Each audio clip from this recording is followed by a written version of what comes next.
Hello student, I am again present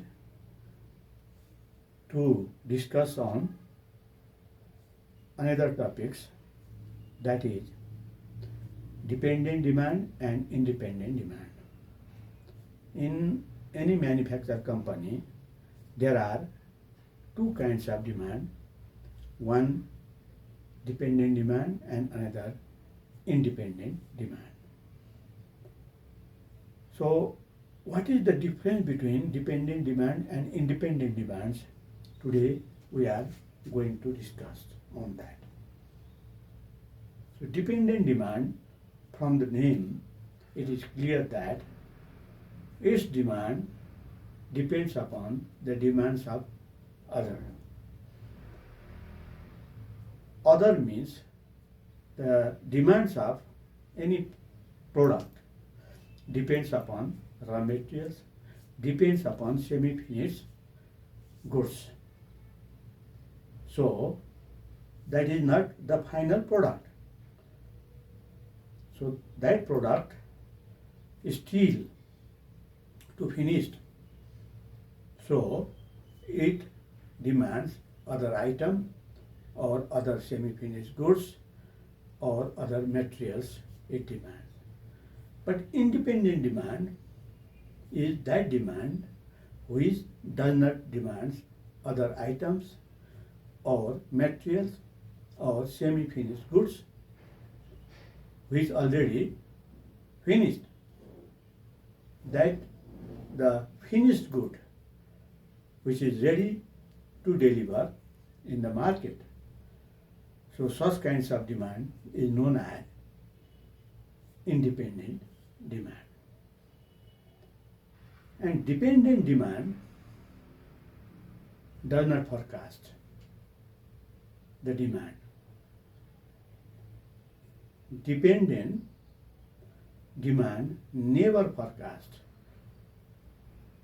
the demand, but independent demand forecasts the demand, quantity of demand it forecasts. Next one, independent demand. Okay, just you see, dependent demand create within the production system. So within the production system means master production schedule is there, and according to master production schedule,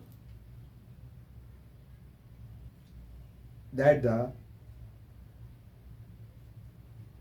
its demand is created.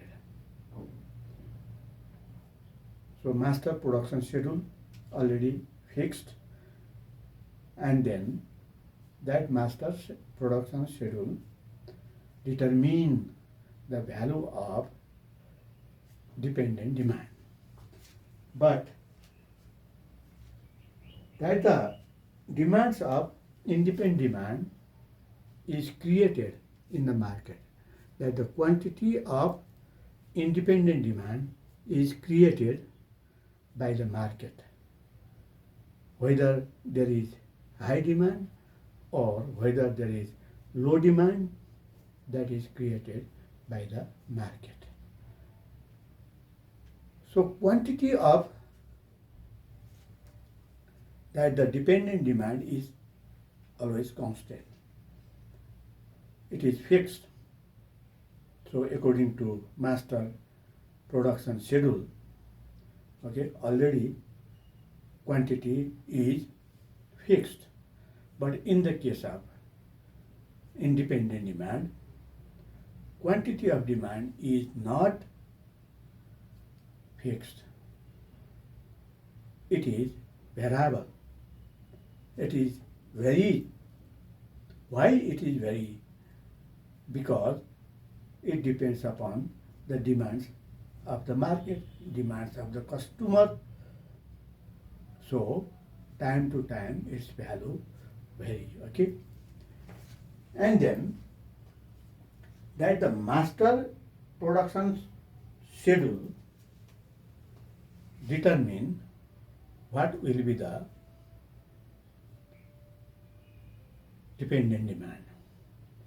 So, completely master production schedule determine the value of dependent demand. But independent demand is determined by economic order quantity and safety stock. Safety stocks and EOQ determine independent demand. An example of dependent demand is that the intermediate goods which are not finished and even they are used to produce another final product. Raw materials, semi-finished goods are the example of dependent demand. And independent demand, finished goods, those goods which are ready to deliver in the market, they are independent demands. That the biscuits, noodles, cigarette, and bottle of beer, bottle of wine, and other different goods which are ready to deliver to the markets are independent demands. So these are the differences between dependent demands and independent demands. And this is very important for the examination. And many times questions based on this asked. Okay, that's all for today, and we will meet in next class. Thank you.